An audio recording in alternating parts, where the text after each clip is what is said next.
تمہارا تو وقت ختم ہو گیا. بیٹھو. گھڑی کے مطابق تم کا وقت ختم ہو گیا. آدھے گھنٹے سے زیادہ لگے آنے میں.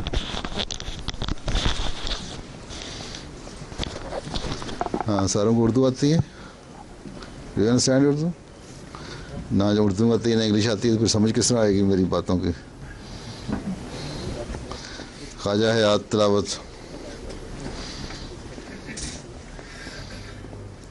تم تلاوت کرو گے؟ اچھا.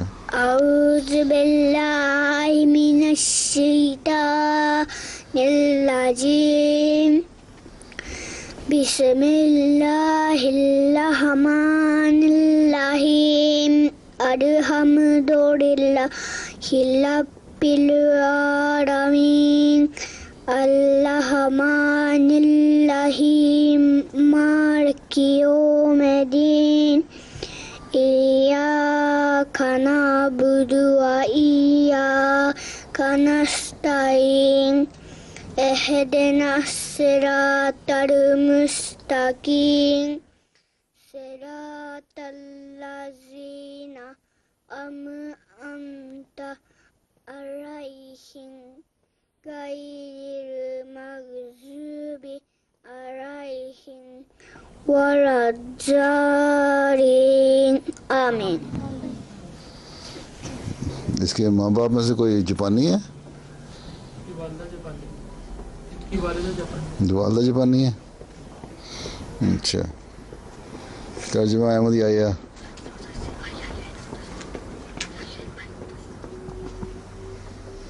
اعوذ باللہ من الشیطان الرجیم بسم اللہ الرحمن الرحیم。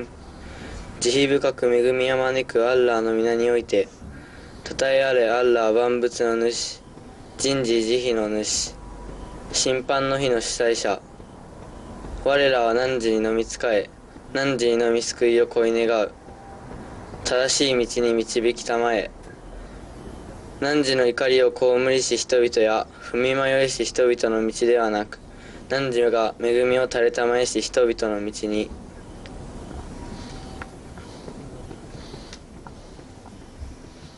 اچھا. اور اس کے ماں باپ میں سے کون ہے جاپانی ہے؟ انڈونیشیا. اچھا اچھا.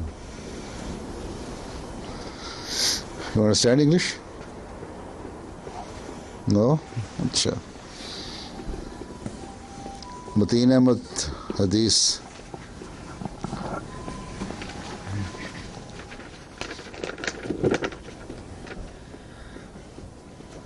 اللہم صلی علی محمد وعلی آل محمد کما صلیت علی ابراہیم وعلی آل ابراہیم انک حمید مجید.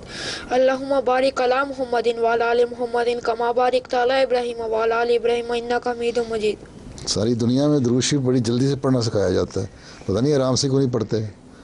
آرام سے دوبارہ پڑھو اور آرام سے پڑھو علی آل محمد کہہ کے. اللہم صلی علی محمد وعلی آل محمد کما صلیت علی ابراہیم وعلی آل ابراہیم انک. علی ابراہیم وعلی آل ابراہیم. پھر سے پڑھو. دوبارہ پڑھو. اللہم صلی علی محمد وعلی آل محمد کما صلیت علی ابراہیم وعلی آل ابراہیم انک حمید مجید. اللہم بارک علی محمد وعلی آل محمد کما بارکت علی ابراہیم وعلی آل ابراہیم انک حمید مجید.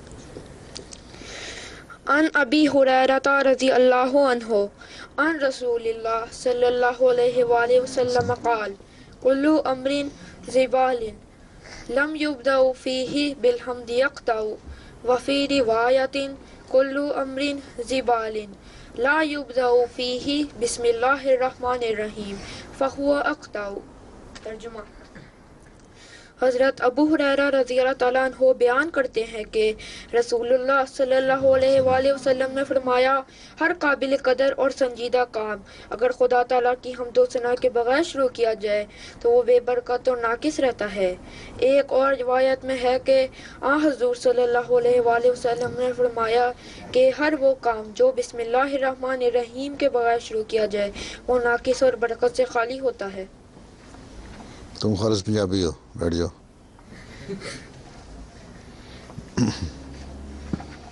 جی نظم یاسر جنود. بسم اللہ الرحمن الرحیم. یہاں بھی جنود ہے کوئی؟ اچھا دنیا میں سارے پھیلے ہوئے ہو. کلام خضر خلیفۃ المسیح ثانی. یاروں مسیح وقت کے تھی جن کی انتظار، راہ تکتے تکتے جن کی کروڑوں ہی مر گئے، آئے بھی اور آ کے چلے بھی گئے وہ ایام سعد ان کے بسرت گزر گئے، آمد تھی ان کی آ کے خدا کا نزول تھا، صدیوں کا کام تھوڑے سے عرصہ میں کر گئے، وہ پیڑ ہو رہے تھے جو مدت سے چوب خشک پڑتے ہی ایک چھینٹا دلہن سے نکھر گئے، پل بھر میں میل سے سینکڑوں برسوں کی دھل گئی، صدیوں کے بگڑے ایک نظر میں سدھر گئے، یاروں مسیح وقت کے تھی جن کی انتظار، راہ تکتے تکتے جن کی کروڑوں ہی مر گئے.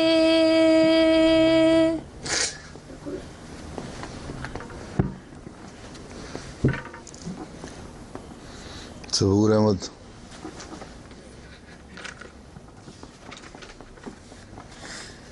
پیارے حضور السلام علیکم ورحمۃ اللہ وبرکاتہ. السلام علیکم. بسم اللہ الرحمن الرحیم. سیدنا حضرت مسیح موعود علیہ السلام کے جاپان اور جاپانیوں کو تبلیغ اسلام کے بارے میں ارشادات.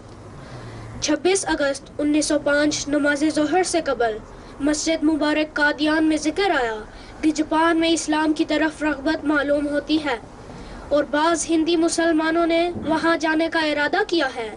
اس پر حضرت مسیح موعود علیہ السلام نے فرمایا، جن کے اندر خود اسلام کی روح نہیں وہ دوسروں کو کیا فائدہ پہنچائیں گے. جب یہ قائل ہیں کہ اب اسلام میں کوئی اس قابل نہیں ہو سکتا کہ خدا اس سے کلام کرے اور وحی کا سلسلہ بند ہے، تو یہ ایک مردہ مذہب کے ساتھ دوسروں پر کیا اثر ڈالیں گے. یہ لوگ صرف اپنے پر ہی ظلم نہیں کرتے ہیں، ان کو اپنے عقائد اور خراب اعمال دکھا کر اسلام میں داخل ہونے سے روکتے ہیں. ان کے پاس کون سا ہتھیار ہے جس سے غیر مذاہب کو فتح کرنا چاہتے ہیں؟ جاپانیوں کو عمدہ مذہب کی تلاش ہے، ان کی بوسیدہ اور ردی متاع کون لے گا؟ چاہیے کہ اس جماعت میں سے چند آدمی اس کام کے واسطے تیار کیے جائیں جو لیاقت اور جرت والے ہوں اور تقریر کرنے کا مادہ رکھتے ہوں۔ ملفوظات جلد نمبر 7۔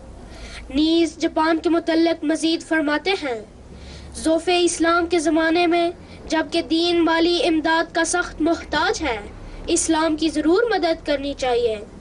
جیسا کہ ہم نے مثال کے طور پر بیان کیا ہے، جاپانیوں کے واسطے ایک کتاب لکھی جاوے اور کسی فصیح و بلیغ جاپانی کو 1000 روپیہ دے کر ترجمہ کرایا جائے اور پھر اس کا 10,000 نسخہ چھاپ کر جاپان میں شائع کر دیا جائے۔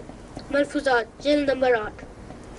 پھر فرماتے ہیں، مجھے معلوم ہوا ہے کہ جاپانیوں کی اسلام کی طرف توجہ ہوئی ہے، اس لیے کوئی ایسی جامع کتاب ہو جس میں اسلام کی حقیقت پورے طور پر درج کر دی جائے، گویا اسلام کی پوری تصویر ہو، جس طرح پر انسان سراپا بیان کرتا ہے اور سر سے لے کر پاؤں تک کی تصویر کھینچ دیتا ہے، اس طرح سے اس کتاب میں اسلام کی کوئی خوبیاں دکھائی جائیں، اس کی تعلیم کے سارے پہلوؤں پر بحث ہو اور اس کے ثمرات اور نتائج بھی دکھائے جائیں، اخلاقی حصہ الگ ہو اور ساتھ ساتھ دوسرے مذاہب کے ساتھ اس کا مقابلہ کیا جائے۔ ملفوظات جلد نمبر 8۔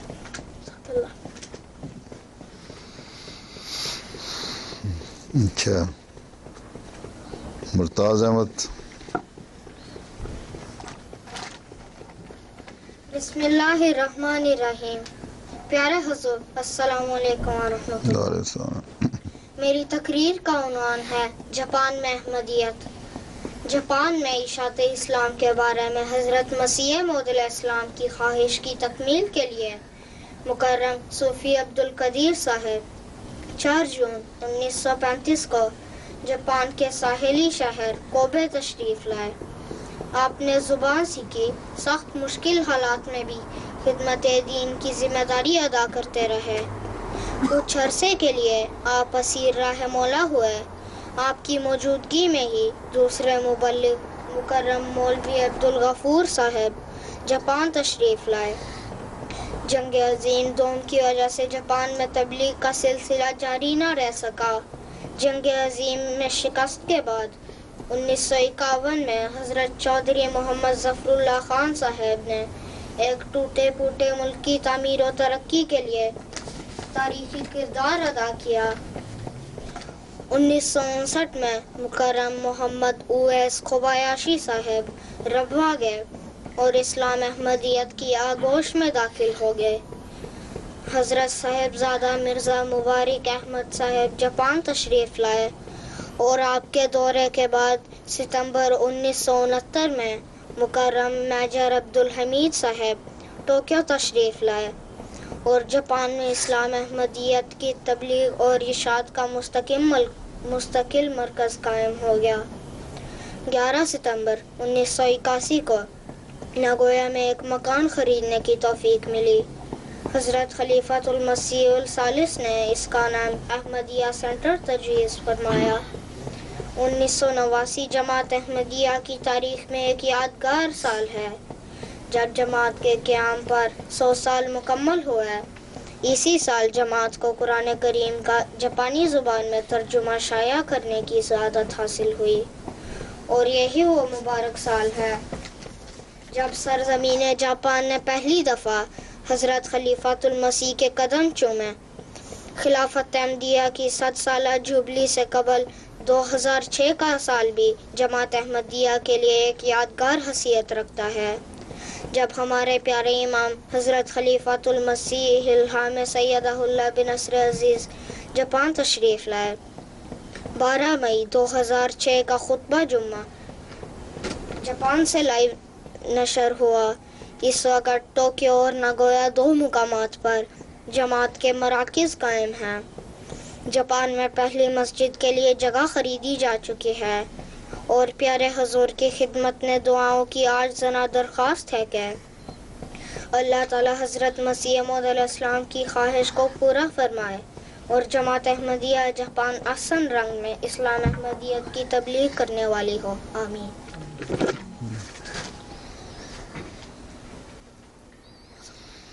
جی موزم بیگ صاحب زلزلے. اعوذ باللہ من الشیطان الرجیم بسم اللہ الرحمن الرحیم. پیارے حضور السلام علیکم. السلام. پیارے حضور، میری تقریر کا عنوان ہے جاپان میں آنے والے زلزلے اور سونامی اور حضور کی خدمت میں دعاؤں کی درخواست. 3 مارچ 2011 کو جاپان کے شمال مشرقی علاقوں میں ایک شدید زلزلہ آیا جس کی شدت 9 ریکارڈ کی گئی. دنیا کی تاریخ میں اب تک آنے والے زلزلوں میں سے اسے چوتھا بدترین زلزلہ سمجھا جا رہا ہے. اس زلزلے کے بعد 6 اور 7 شدت کے بھی آفٹر شاکس آئے، لیکن سب سے زیادہ بدترین اور خوفناک آفت سونامی تھی. سونامی جاپانی زبان کا لفظ ہے جس کا مطلب ہے سمندر کی لہر، اور اس زلزلے کے بعد دنیا کی سب سے بلند اور خطرناک سونامی برپا ہوئی. زلزلے کا مرکز جاپان کے ساحل سے 69 کلومیٹر دور تھا اور 10 سے 30 منٹ کے دوران ہی سونامی کی بڑی بڑی لہریں خشکی تک پہنچی، اور سونامی کی سب سے بڑی لہر 40 میٹر تک بلند تھی، لیکن 10 اور 12 میٹر کی عام لہریں سینڈائی شہر اور دیگر نواحی علاقوں میں داخل ہوئی اور ایئرپورٹس میں بہت سارے علاقوں کو اپنے لپیٹ میں لے لیا. مینامی سانڈیکو شہر میں 10,000 کے قریب لوگ لاپتہ ہوئے اور سب سے زیادہ اموات ایشینوما کی شہر میں ریکارڈ کی گئی. 30 منٹ کے اندر ہی سونامی نے بڑے بڑے جہازوں اور گاڑیوں کو اپنی لپیٹ میں لے کر سمندر میں پھینک دیا، اور ہزارہا کی تعداد میں کشتیاں اور بحری جہاز سمندر سے نکل کر خشکی پر پہنچے. پیارے حضور، زلزلے اور سونامی کے فوری بعد جماعت احمدیہ جاپان کو بھی 6 ماہ تک متاثرین کی خدمت کا موقع ملا. ہیومینٹی فرسٹ جاپان کی مختلف ٹیموں نے تصاویر لی، ان میں سے کچھ اس طرح ہے.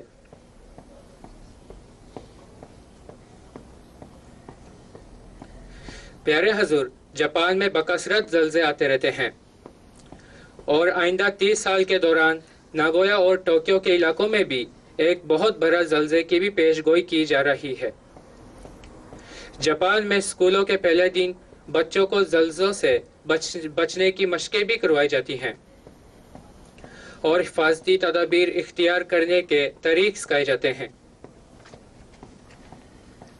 عام طور پر عمارتیں اور پل وغیرہ اس طرح بنائے جاتے ہیں جو 8 تک کی شدت کے زلزلوں کو برداشت کر سکتے ہیں، لیکن سونامی ایک ایسی آفات ہے جس نے جاپانی قوم کو بہت پریشان کر رکھا ہے، اور پھر ایٹمی ری ایکٹرز کی تباہی نے ہیروشیما اور ناگاساکی پر ایٹمی حملوں سے بھی زیادہ تشویش پھیلائی ہوئی ہے.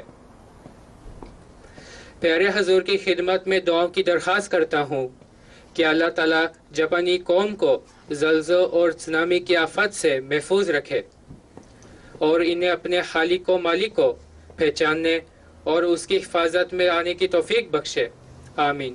جزاکم اللہ ثنا الجزا. اچھا،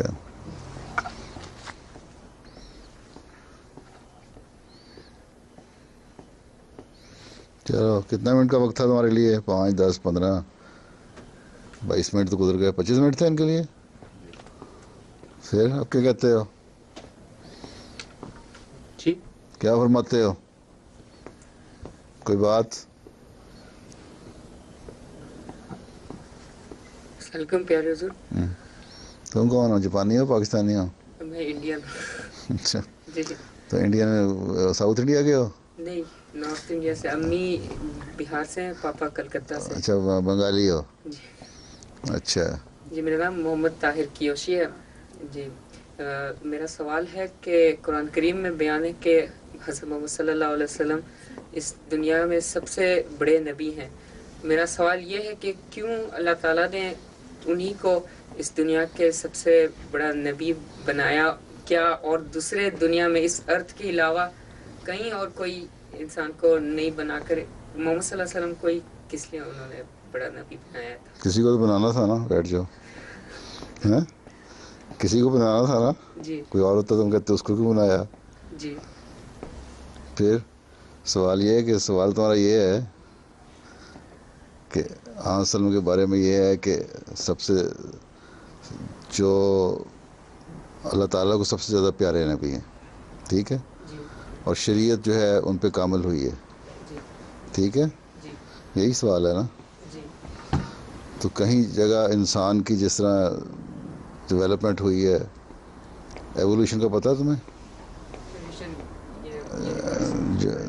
ایوولوشن جسے کیا کہتے ہیں اسے، ہاں، جو انسان، جو ڈارون کی تھیوری ہے مثلاً، کہ انسان پہلے کیا تھا، آہستہ آہستہ اس میں ترقی ہوتی رہی، ہیں؟ کیا لفظ استعمال کرتے ہیں ایوولوشن کے لیے؟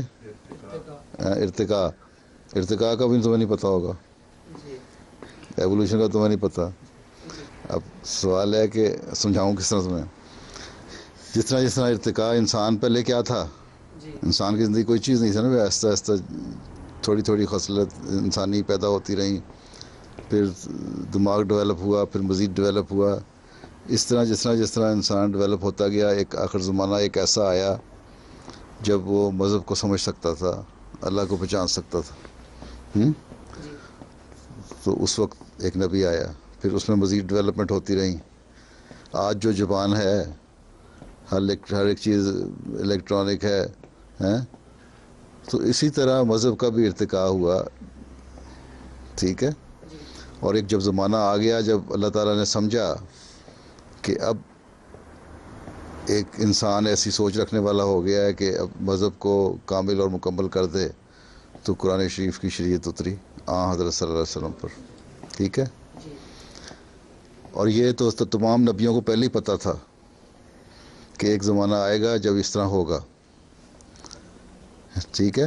اس لیے حضرت ابراہیم علیہ السلام نے بھی جو دعا کی تھی نا، کوئی دعا اللہ تعالیٰ نے ان سے کروائی تھی کہ جب ایسا نبی آنا ہی ہے اس زمانے میں تو وہ میری نسل میں سے آئے. اللہ تعالیٰ نے اس دعا کو قبول کیا اور حضرت اسماعیل کی نسل میں سے وہ نبی آیا، تو اور شریعت کامل ہو کے اتری اس پہ. تو ہم یہ کہتے ہیں کہ جب ایک زمانہ آ گیا اور شریعت کامل ہو گئی، تو اس وقت جو نبی مبعوث کیا وہ حضرت صلی اللہ علیہ وسلم تھے. قرآن کریم کی ان پہ نازل ہوئی تعلیم، اور قرآن کریم ایسی تعلیم ہے جو آج کل کی جتنی نئی ایجادات ہیں، نئی ڈیولپمنٹ ہیں، نئی روشنی ہے، ان سب کے بارے میں اس میں علم ہے، اس نے دیا ہوا ہے. سمجھ آئی؟ اس لیے جو بھی ابھی تک جو معلوم دنیا ہے ہمیں، اس میں حضرت صلی اللہ علیہ وسلم کا بڑا مقام ہے. اور آئندہ کبھی ایسا زمانہ اگر آیا، کوئی اور معلوم دنیا ہوئی، تو وہاں بھی اللہ تعالیٰ نے یہی اعلان فرمایا نا کہ آپ کو تمام عالمین کے لیے پیدا کیا ہے. تو جس طرح معلوم دنیا ہوتی جائے گی، وہاں اسلام کا پیغام پہنچتا جائے گا. مذہب آخر میں اسلام یا دنیا کی زندگی حضرت آدم سے شروع تو نہیں ہوئی، 6000 سال پرانی تو نہیں ہے. آسٹریلیا کے جو پرانے نیٹو لوگ ہیں ان کی تو کہتے ہیں 45,000 سال پرانے ہیں. اسی طرح اور دنیا میں بھی ہیں. اس کا مطلب ان میں بھی اب پہلے تو اسلام کا وہاں نہیں پیغام گیا تھا، اب وہاں بھی اسلام کا پیغام چلا گیا. اب ہمارے ایبوریجنز میں سے کچھ مسلمان ہو گئے. اسی طرح اگر کسی اور پلانٹ میں دنیا ہوگی تو اسلام کا پیغام پہنچانا ہمارا وہاں بھی کام ہوگا، ٹھیک ہے، کیونکہ یہی ایک پیغام ہے جو کامل اور مکمل پیغام ہے. ٹھیک، تسلی ہوگی؟ چلو.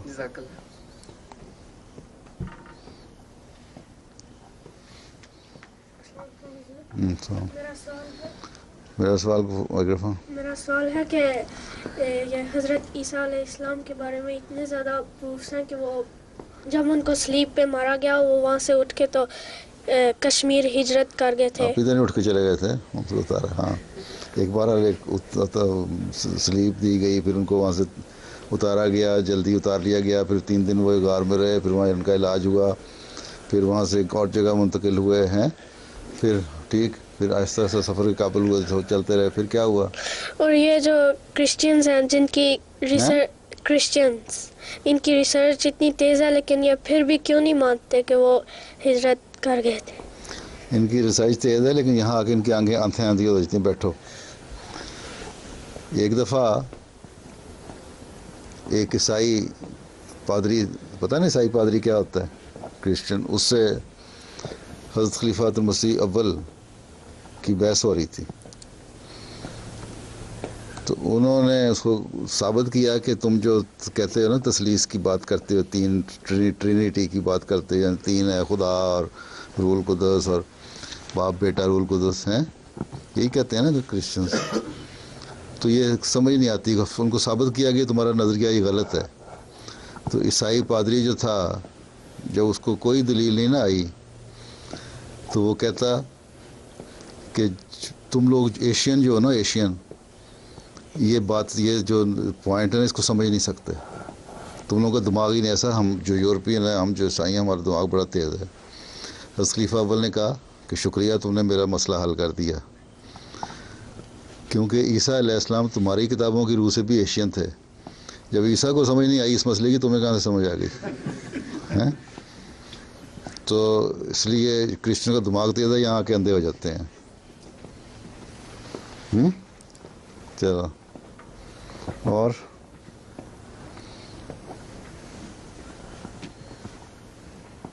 السلام علیکم حضور، میرا نام ہے حارث ریو احمد. میرا سوال ہے کہ یہ کائنات، اس کائنات پہ بس ہم لوگ رہتے ہیں یا کوئی اور دوسرے لوگ بھی دوسرے ستاروں میں رہتے ہیں؟ کائنات میں تو اربوں خربوں کائنات ہیں، ایک کائنات تو نہیں ہے. اور جو اربوں خربوں جہاں تک ہم معلوم، تمہیں معلوم ہوا ہے، اس وقت تک کو زندگی، بعض سائنسدان کہتے ہیں اور پلینٹس میں بھی زندگیاں ہیں، لیکن پہلے کہتے تھے اتنی تعداد میں کائناتیں ہیں، اب تو ان کی تعداد اتنی اربوں خربوں بن گئی ہے تو لامحدود ہے. ہو سکتا ہے کبھی کسی وقت میں ایکسپلور ہو جائے تو پتہ لگ جائے کہ رہتے ہوں گے، اور یقیناً رہتے ہوں گے. اللہ تعالیٰ کی مخلوق ہر کائنات میں ہو سکتی ہے، لیکن ابھی تک ہمیں پتہ نہیں لگا، ثابت نہیں ہو رہی، لیکن ہو سکتی ہے زندگی ہر جگہ. شکریہ.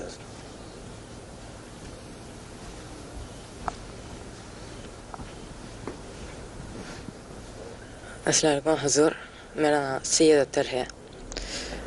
میرا سوال یہ ہے کہ موسیٰ علیہ السلام نے جب خواہش کی اللہ میاں دیکھنے کی، تو اس وقت اللہ میاں نے انہیں اپنا روشنی دکھائی تھی یا کیا دکھایا؟ اللہ میاں نے کہا تھا کہ تم مجھے نہیں دیکھ سکتے. میں نے اصرار کیا، اللہ میاں نے کہا اچھا پھر اس پہاڑ کو دیکھو. اگر یہ اپنی جگہ پہ قائم رہا تو تمہیں پتہ لگ جائے گا. ایک جلوہ تھا اللہ تعالیٰ کا جو اس پہاڑ کے اوپر اس روشنی کی صورت میں اللہ تعالیٰ نے دکھایا. وہ کیا گرج تھی، چمک تھی، ایک ہے، اس سے پہاڑ کا جو دھماکہ ہوا ہے اور اس کے ٹکڑے اڑے ہیں نا، تو موسیٰ بے ہوش ہو کے گر پڑے تھے. میں نے کہا اللہ میاں مجھے ایمان آ گیا تجھ پہ. سندھیوں نے اپنی زبان میں اس پہ ایک بڑی لمبی کہانی بنائی ہوئی ہے، وہ یہاں سنائی نہیں جا سکتی، تمہیں سمجھ نہیں آئے گی. چلو، جزاکم تو اللہ. ایمان تو ان کو پہلے بھی تھا، صرف دیکھنا چاہتے تھے، اللہ کا جلوہ نہیں دیکھ سکے. اور اللہ کا جلوہ ہی ہے جو مطلب ہے کہ نظر آ سکتا ہے. اللہ تعالیٰ کی ذات تو نظر نہیں آ سکتی، ایک نور ہے. ٹھیک ہے، جزاکم اللہ. تمہیں ہر چیز میں اللہ نظر آنا چاہیے.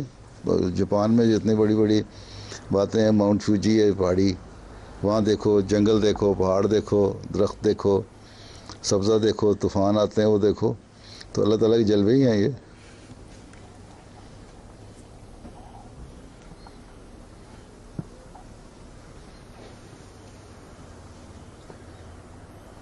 ہلو، میرا نام ہے مبرور ہے. اچھا، میرا سوال ہے کہ ایک دن میں لیٹر کتنا آتا ہے؟ کیا لیٹر؟ کس میں؟ لیٹر کوئی بھی. وہ یہ سوال کرنا چاہتے ہیں کہ حضور آپ کی خدمت جو لوگ خط لکھتے ہیں وہ ایک دن میں کتنی تعداد میں ہوتی ہے؟ کتنی زیادہ ہوتی ہیں؟ بعض دفعہ 1500 سے 2000 بھی ہو جاتے ہیں. سنگویا کو کرا نہیں سمت. ٹھیک ہے، ہر لوگ کو جواب لکھتے ہیں. ہر روز جو ہر لوگوں کو میں کچھ خلاصے بن جاتے ہیں، کچھ میں خود پڑھ لیتا ہوں، پھر میں جواب دیتا ہوں. کچھ 600-700 خط سائن کر کے روزانہ میں جواب دے دیتا ہوں. ٹھیک ہے, باقی پرائیویٹ سیکٹری صاحب جواب دے دیتے ہیں, لیکن میں دیکھ لیتا ہوں یا ان کی سمری دیکھ لیتا ہوں یا خط دیکھ لیتا ہوں. ٹھیک, جزاکم اللہ.